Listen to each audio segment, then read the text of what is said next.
各位弟兄姐妹，大家平安。今天是我们新年的第一个主日，我们很高兴，我们弟兄姐妹大家一起聚集来敬拜神。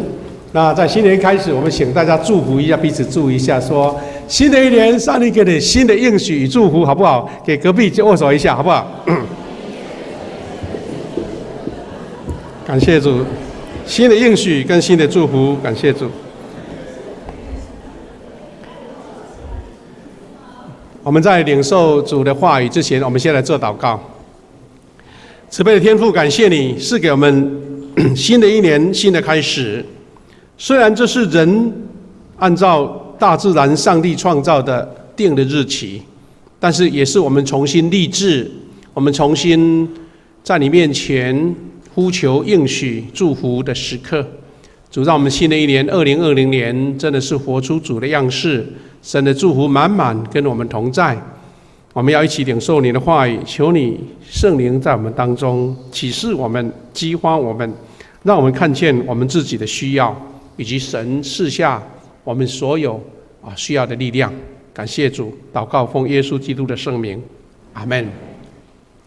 各位弟兄姐妹，一个新的开始，教会通常会把一年所要推动的圣工的一个主轴做一个简要的介绍。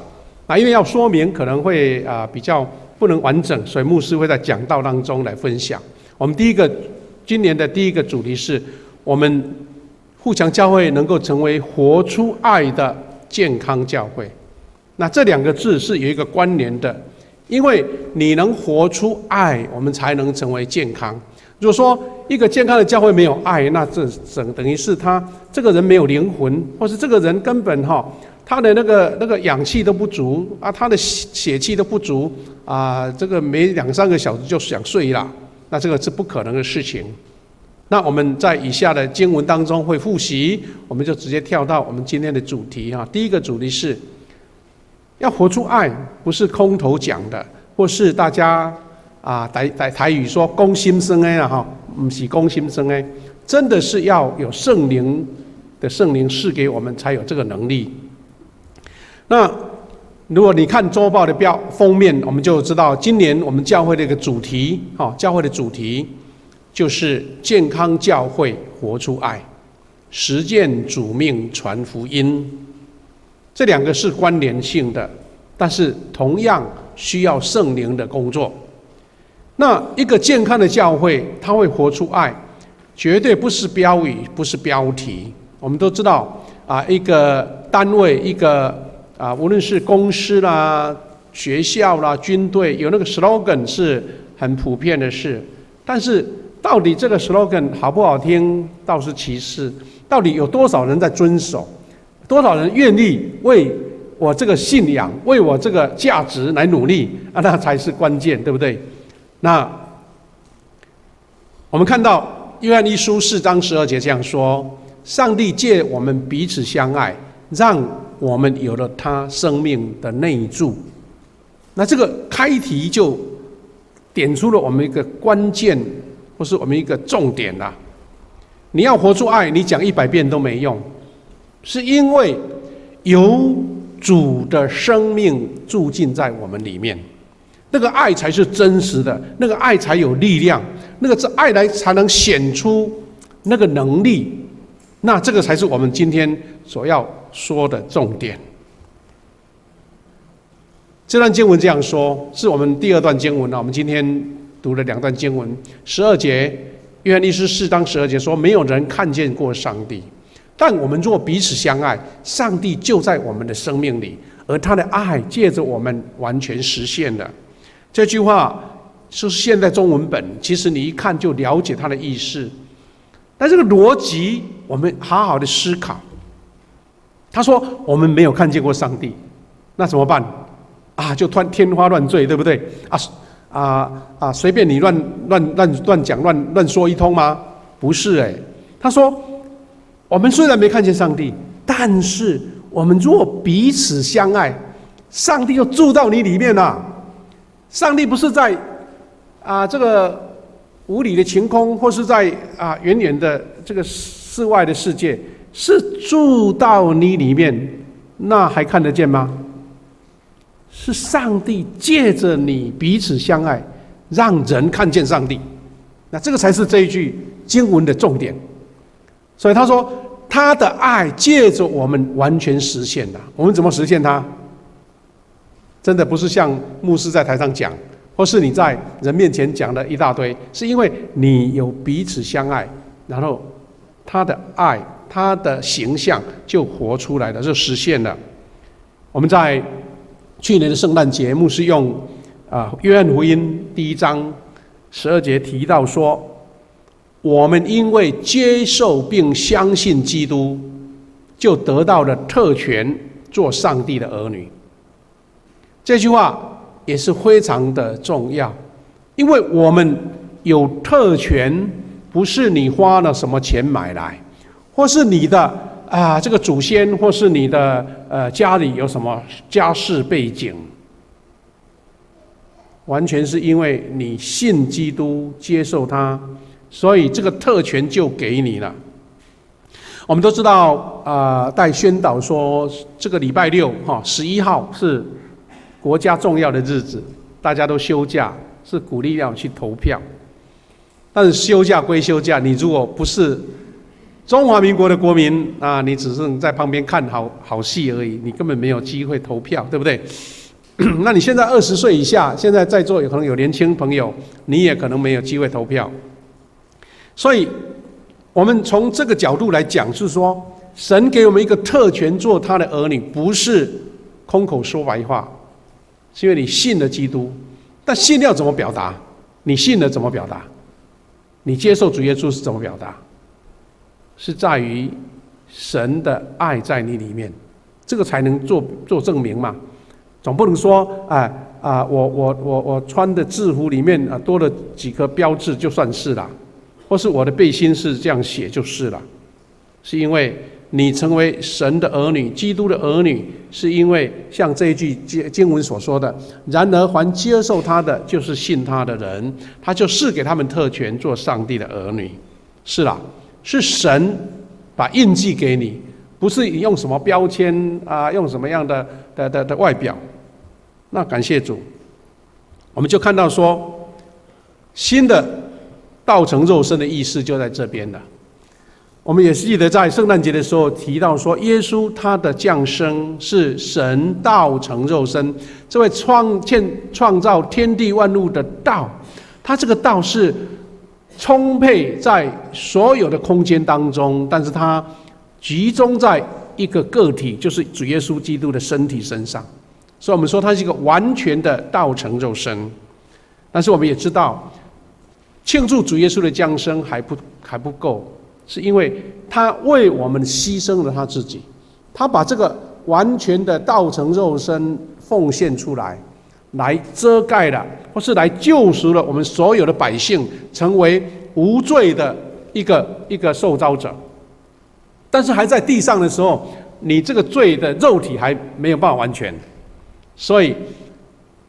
这个好像是一种矛盾对不对？你还没有升到天上所以你还在这个世界，你还在这个属世的一个干扰所以呢，你必须要去找到圣灵的同在，让你也成为道成肉身。所以我们说新的道成肉身，不是说我们比较棒，是因为主耶稣他要升天的时候，跟那些信他的人以及那些门徒说，你们看我怎么样升上天上，也要看见我怎么下来。那他还讲一句话说，圣灵临到你们的时候，你们就必得着能力，然后到各地去为我传福音。换句话说，他是看见这一群他曾经教过3年的门徒，或是跟随他很忠心的这些信徒，他们靠自己的能力、智慧或是团队都还不足，他们需要的是圣灵的力量。所以耶稣升天的嘛，这个完全的道成肉身已经不在世界了，但是他开恩他恩典，他祝福嘛，所以圣灵降临到这一群新的门徒身上。我们看见彼得跟那些他们的学生这些门徒，他们就被圣灵充满。所以这个意义就是，圣灵不只是一种外表的现象而已哦，是圣灵的能力、圣灵的智慧、圣灵的保守、圣灵的恩典，就跟这群接受他、相信他的人，然后他们就可能有多少%我不知道，因为他本身还是守罪的身体啊。但是他一旦完全被圣灵充满的时候，他们就会做很多圣灵做的事，不是人能做的事。换句话说，我们从前面这个开题这个逻辑上，我们说要活出爱啊，一个健康教会不是一种口头的话，而是我们先要接受圣灵的同在。所以这一段话很清楚，约翰一书4章13节很清楚这样告诉我们说，上帝把他的灵赐给我们，我们有他的生命，而他在我们的生命里。怎么样证明神在你里面啊？善的爱在你里面，就是因为有圣灵嘛。那圣灵你才能活出那个爱的真实面，而不是一种空口说白话的。而且另外一段经文也这样讲，我们借着彼此相爱来见证我们是主耶稣的门徒。什么事情来见证你？我刚刚讲，不是任何的外表的装饰，或是空口说白话的，或是借着某种这样的很神奇的一个活动，都不是。他说是借着彼此相爱。约翰13章34到35节说，我给你们一条新命令，要彼此相爱，要我怎么样爱你，你们也要怎么样相爱。如果你们彼此相爱，世人就知道你们是我的门徒了。他说我给你一条新命令，是什么事？不是做那个有的没有的，就是你们要相爱。然后他说我做示范，我做模范，我怎样爱你们，你们要怎样相爱。他说你们如果活出这样的样式，你们就是我的门徒。耶稣没有讲其他的，就讲这一点。耶稣他说有一个新命令，然后在另外一段话是说，耶稣给你们命令啊，新诫命跟命令是同样的意思。换句话说，这个彼此相爱没有折扣的啊，没有说啊375减租的哦，也没有任何说啊到底有能力再做，没有能力就算了。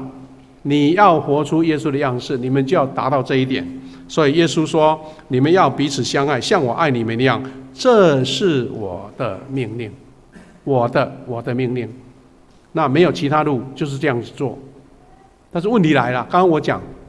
谁能证明说我有爱？我能证明我的爱？夫妻之间常常因为小事情就吵闹啊，先生说我很爱你啊，说你是用什么证明你爱我？其实人的能力真的有限，因为人的身体、生命有很多性格的缺点、性格的特色，我们很多杂质就对了。你怎么样活出来啊？没有一个人敢拍胸脯保证说：“哎呀，我的爱是最纯粹的。”没有，只有耶稣基督。那就是因为这个样子，因为这个原因，我们才需要圣灵嘛，我们才需要耶稣嘛。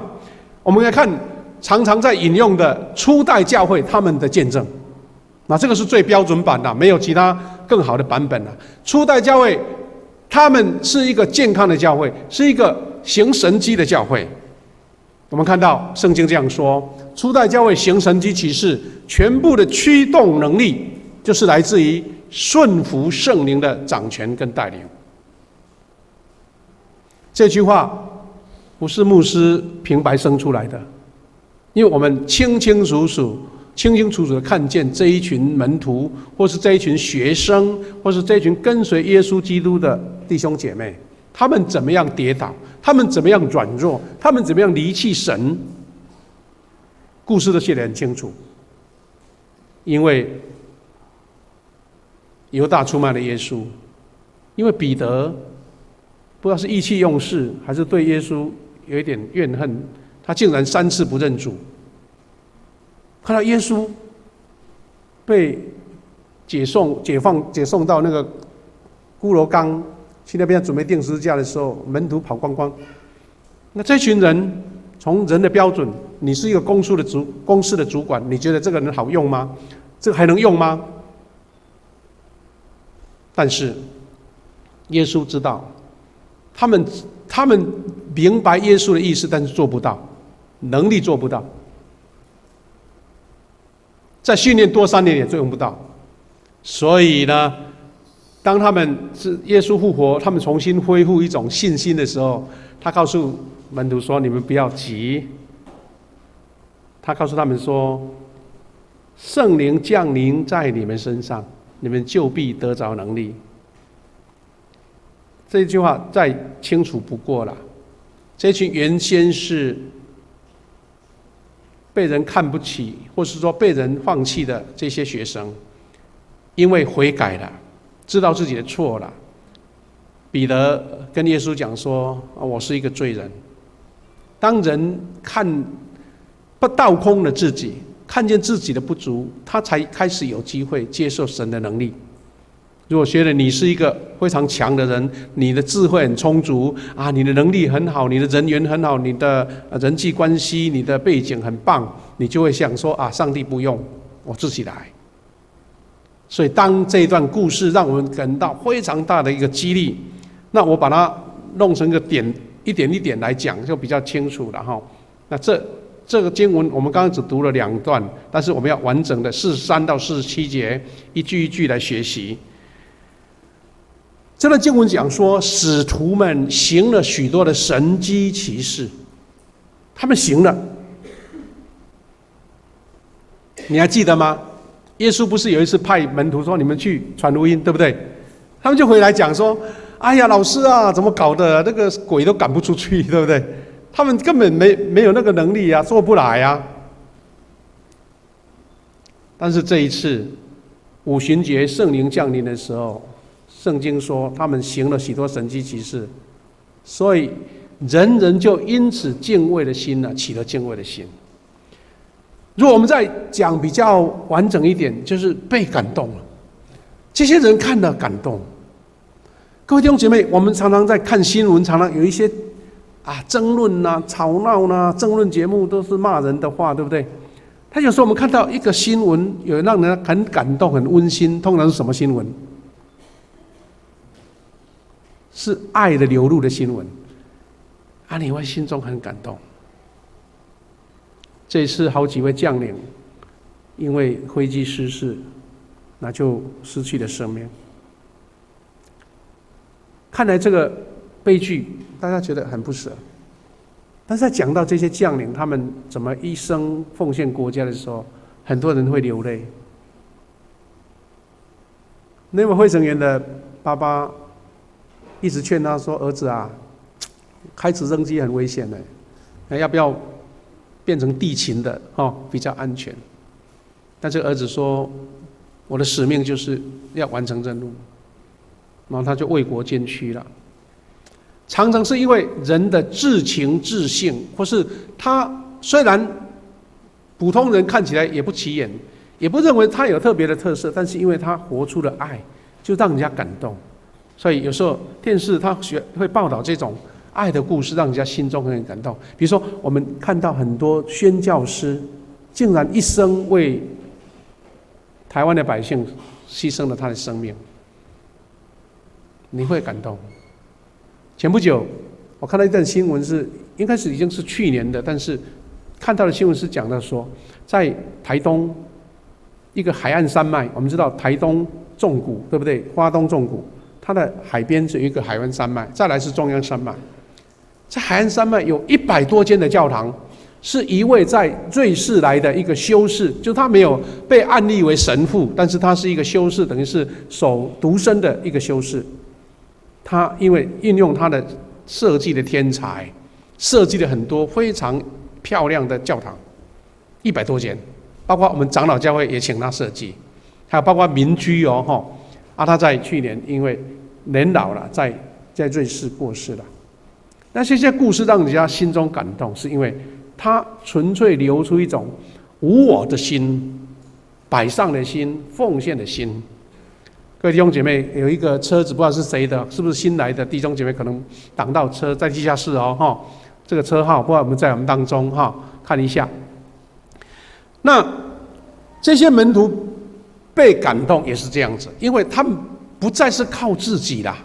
口才也好，能力也好，财力也好，或是规模组织都不是啦，是因为他们活出了上帝的爱，他们让神的恩典透过这一群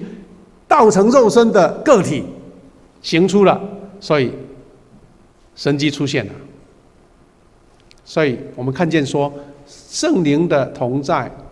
不是因为你强或弱啊，你是什么地位，你什么身份，是因为你虚空倒空自己，因为你被神用，神就让你做大事。第二个，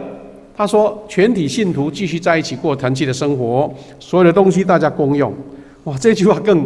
更离开我们现实很远，对不对？哪有人一起过一起的生活，而且还公用呢？你不会觉得这个很遥远吗？啊，更厉害的是，他们卖掉钱产家业，按照个人的需要把钱分给大家。其实各位弟兄姐妹，你如果有在读历史哈，或是在看到人类的演变，这个世界是人向往的，但是人常常做不到。你我都很喜欢，但是做不到。理想大家都有，在中世纪有一个非常重要的一个理论，我们都知道叫 Utopia， 对不对？乌托邦。那个思想家都老早帮我们找出那一种方向、那种期待了。我们发现说，有人写小说、写作说，在西藏附近有一个香格里拉，对不对？啊，那个是一个非常好的世界。其实陶渊明也写过啊。那更不用说，在19世纪，马克思主义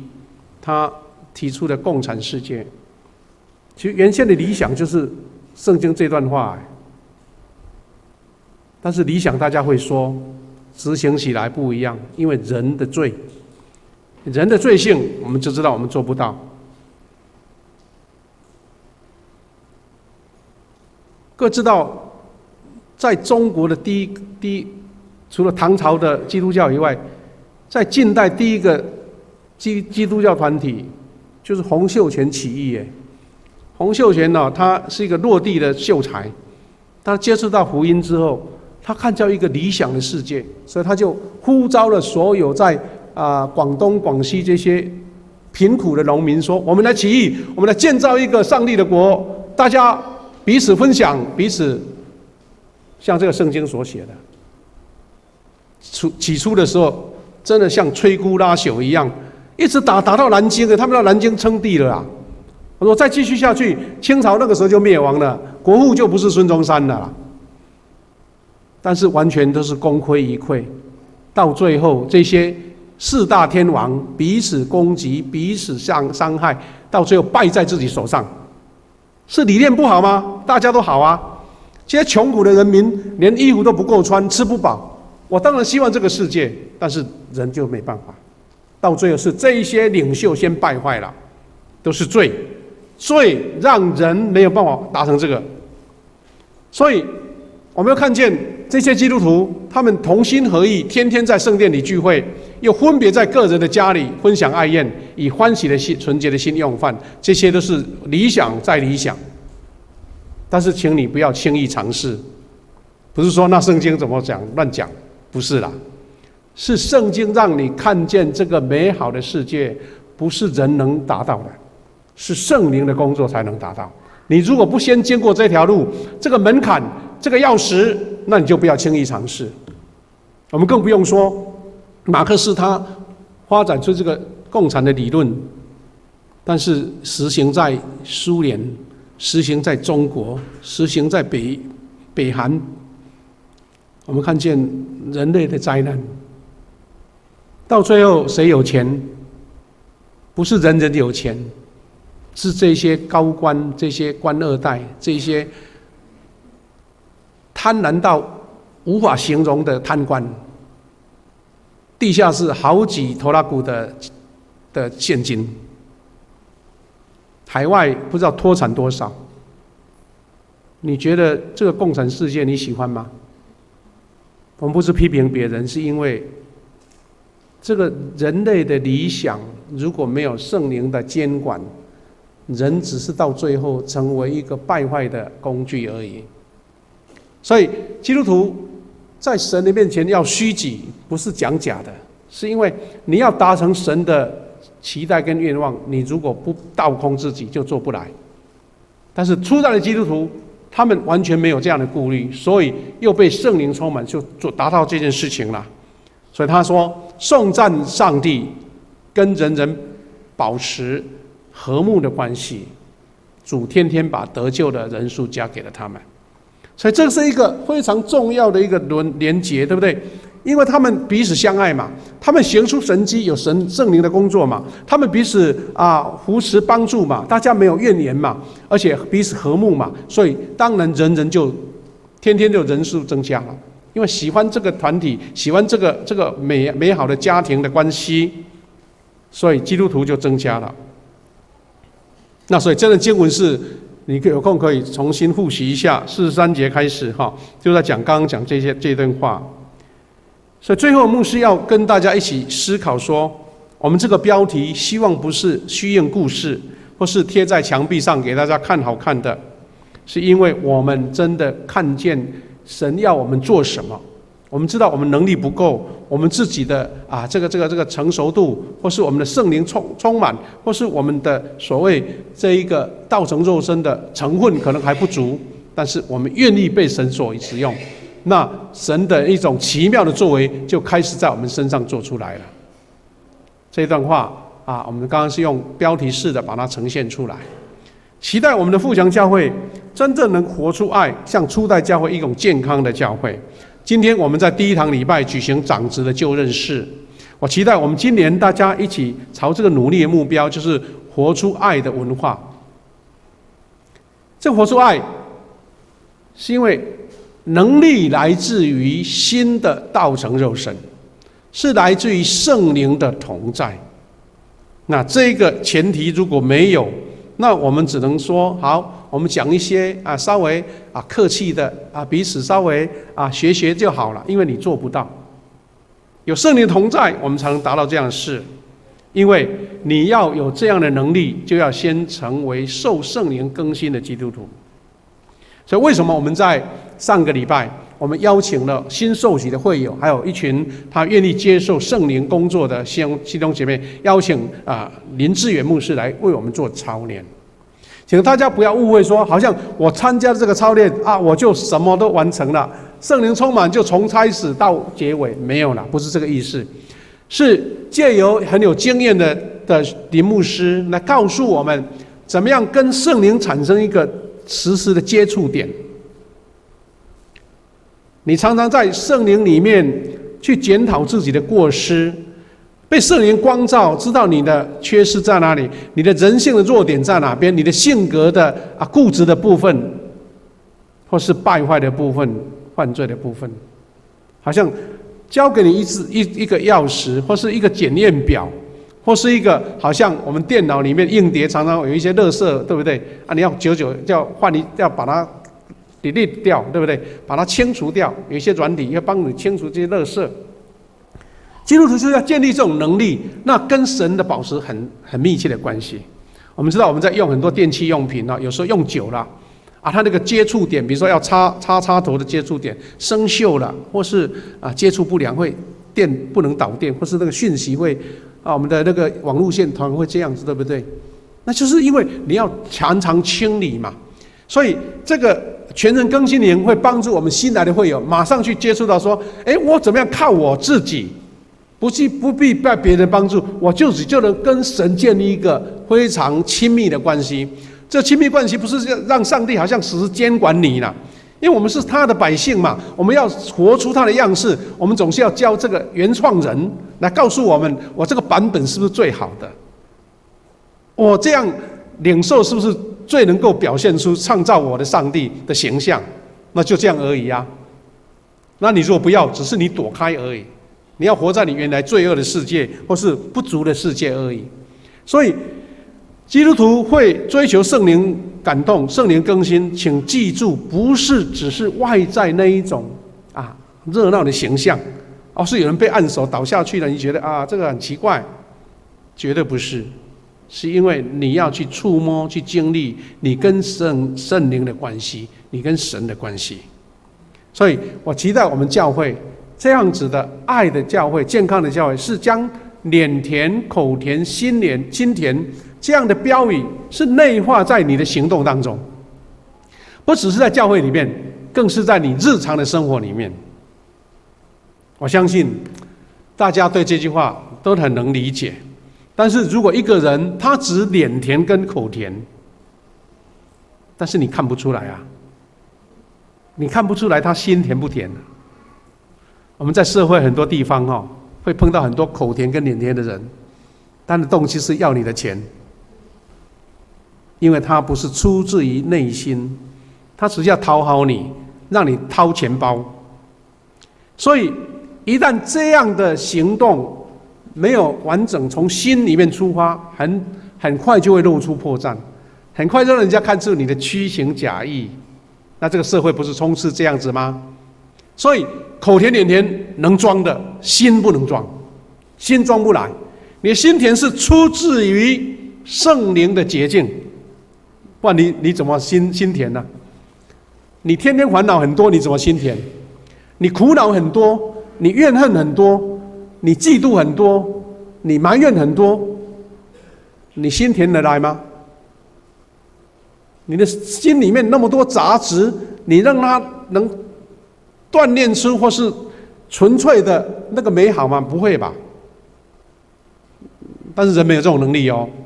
是因为圣灵，你追求圣灵的同在，因为圣灵他自动用他的大能力去改变你。所以我们看见很多我们的弟兄姐妹是新来的朋友，他参加幸福小组，刚刚来的时候是脸沉沉的，没有笑容，但经过我们这样的分享、解说、见证，然后为他祷告，也许他流了很多的泪，让他知道说：“哎呀，我不要担这个重担，我不要这样的苦毒在我里面。”这一些，他就是无缘无故，好像那个魔鬼粘一样，把你粘起来，他除不掉。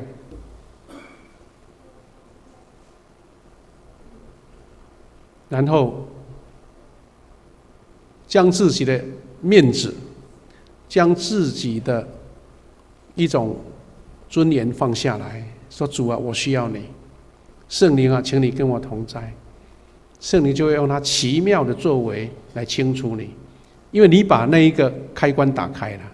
因为你把你的心门打开了，神的运作就在你里面。所以我们基督徒最能够见证你是不是口甜脸甜心甜，不在教会，是在你日常的生活当中，你跟客户接触的地方，你跟你的同事，你跟你的家人，或是你的邻居。请不要误会说：“哎呀，那我怎么做？我不是完人啊！”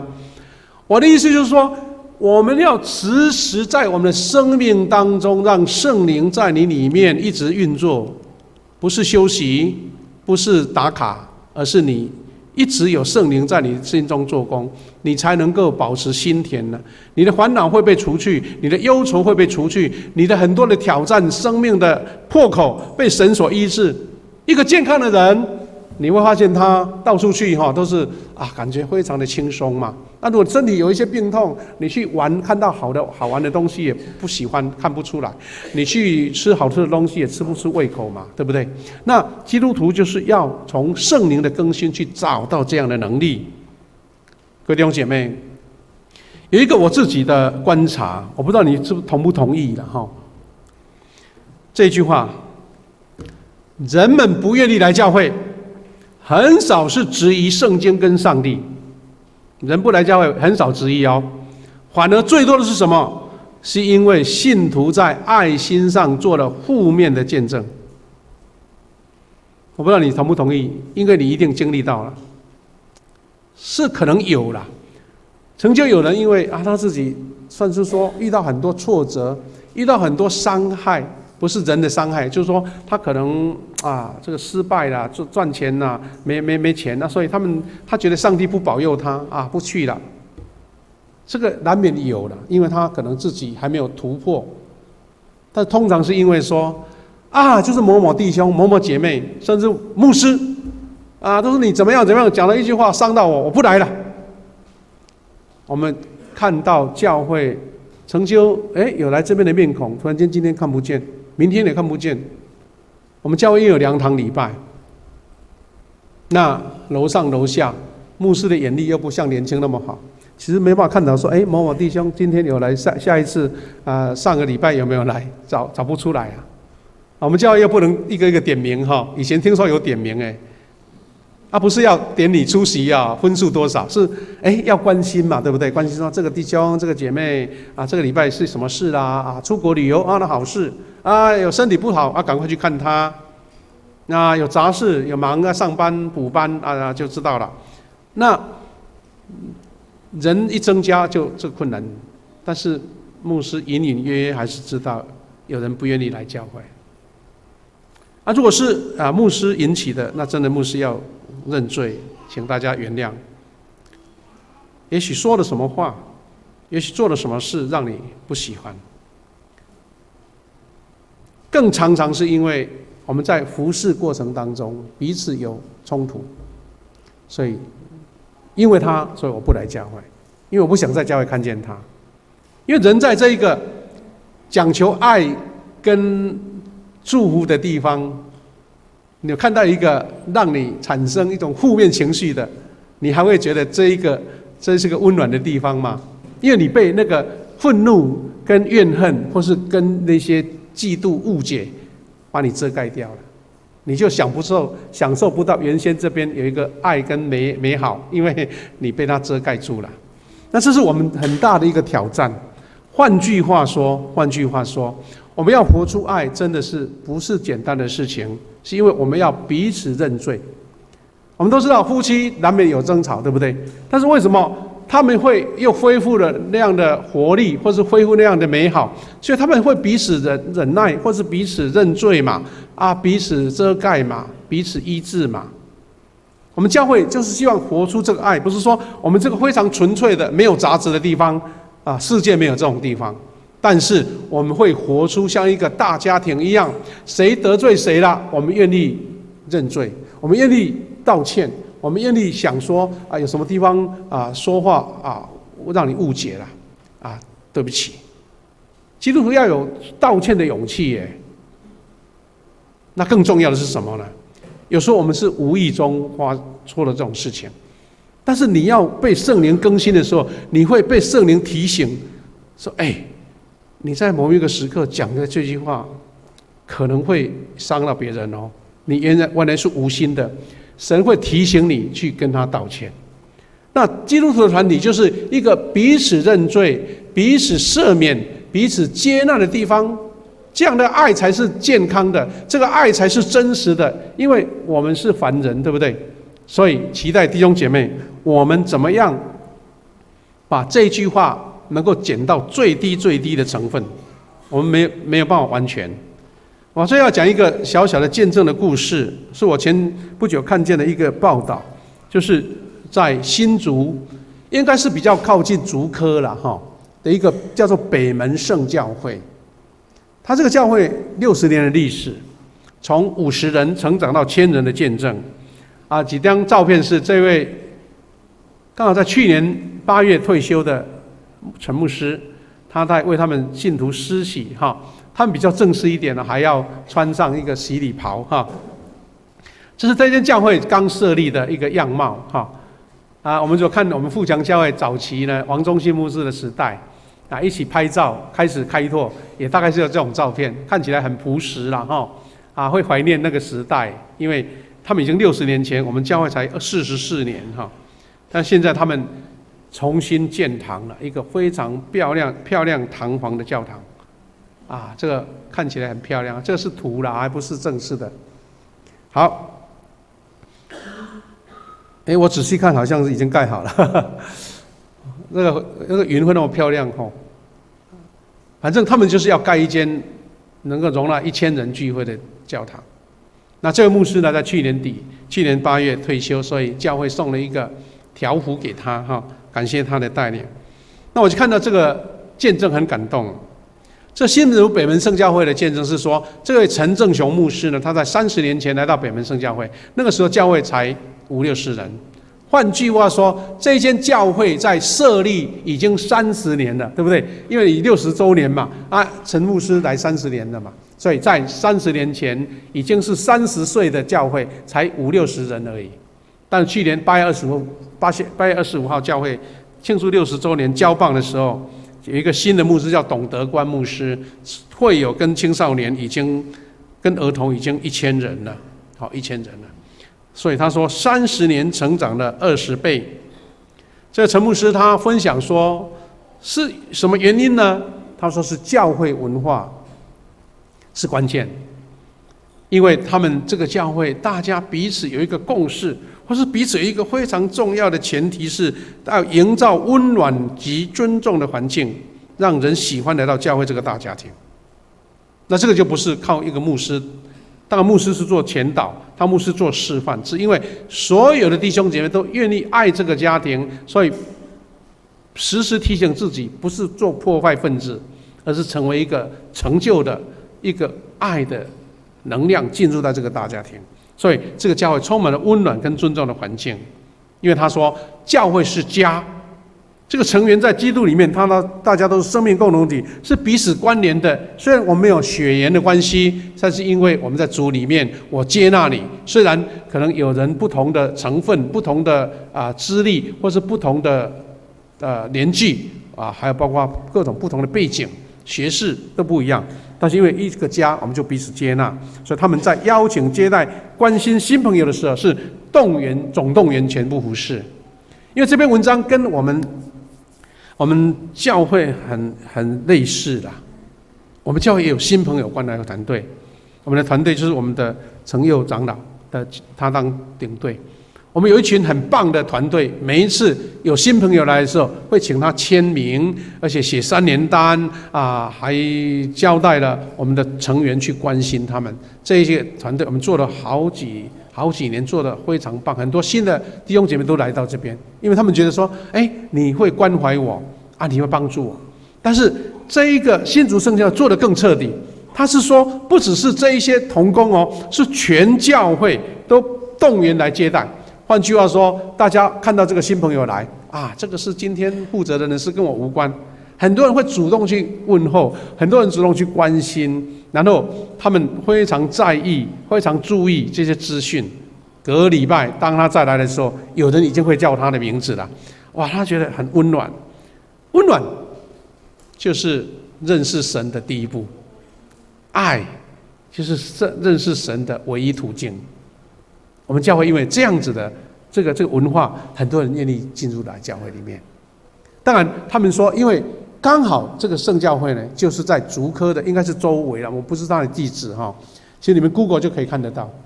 因为竹科的发展，所以这30年当中，我们知道是竹科带动整个台湾的经济特别是高科技的，所以很多年轻的知识分子进来。但这些知识分子他眼睛很利对不对？他会观察他会体验他看到这间教会冷冰冰的，他还再来吗？所以这间教会因为这样子，好像一个磁吸的作用，很多人愿意加入这里。这些年轻的这些知识分子，这些高科技的工程师，他们愿意加入这个教会里面。他说，这2个重点是他们教会成长的力量。人进到教会能留得住，除了主日讲他的看重跟要求，就是领人遇见上帝的话语。那这是牧师的责任，怎么样把神的话有效的传导给各位。我们也透过我们的查经班，我们也透过我们的一个门徒训练，我们一直在复习，一直在研究神的话语。但是他觉得更实际的内部的文化是，他说带动成长的重要关键就是领人去遇见上帝的爱。那上帝的爱是空洞的，看不见的，怎么样看见？就刚刚圣经讲的，当你相爱的时候，圣灵就在你里面，上帝就在你里面，住在里面，成为你的一部分。这个新的这个我们所谓的道成肉身就在你身上。人是因为看见你的爱才认识上帝，这也是我们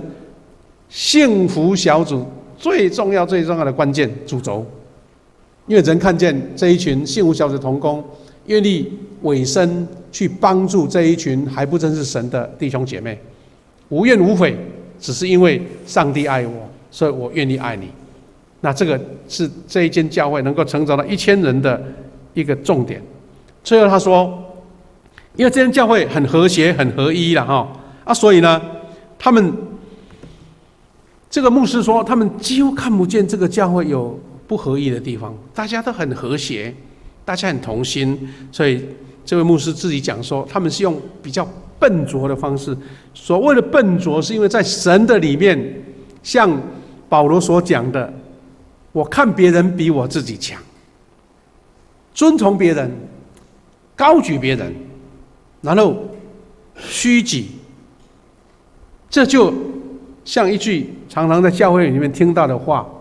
当我们在服侍一件事情的时候，我们一起做团队侍奉的时候，一个概念是，如果像这样笨拙的形容是怎么样呢？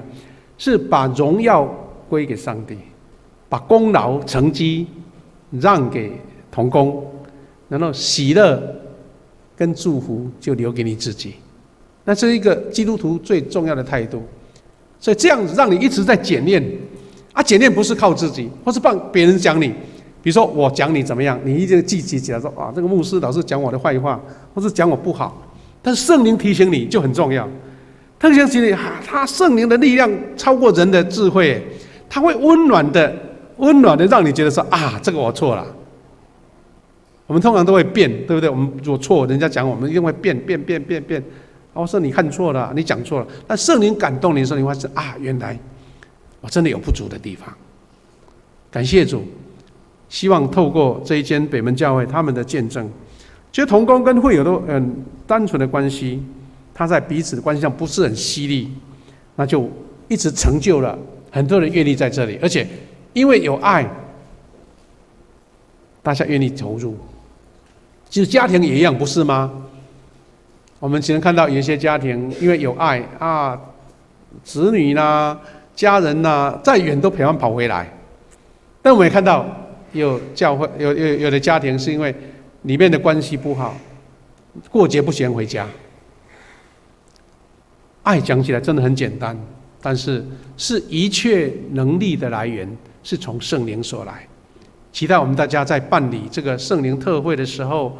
我们会学会说，我们不是看那个外表，是我们要追求圣灵跟我同在。当你这个人被圣灵所充满，就是道成肉身在你身上，你就会做出让人能够惊讶的事情。不是你能力好，是圣灵跟你同在。因为我们教会就是成为一个活出爱的有见证的教会。